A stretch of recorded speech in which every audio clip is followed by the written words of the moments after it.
আলাইকুম গাইস, আপনারা সবাই কেমন আছেন? আশা করি ভালো।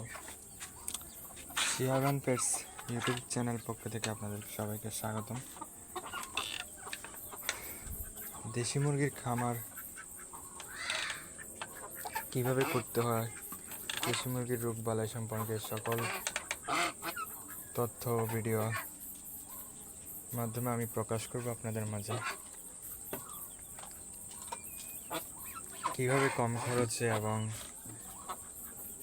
খুবই দ্রুত মুরগি ডিমে আনা যায় এবং খুবই দ্রুতভাবে মুরগি বড় করা যায়, এসব নিয়ে আলোচনা করব।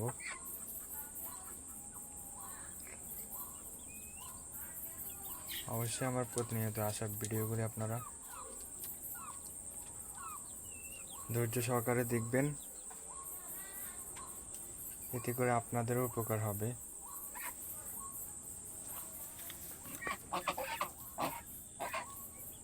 আর আমিও কিছুটা হলেও উপকৃত হব। তো আজকের মতো সবাইকে বিদায় জানাই। আল্লাহ হাফেজ।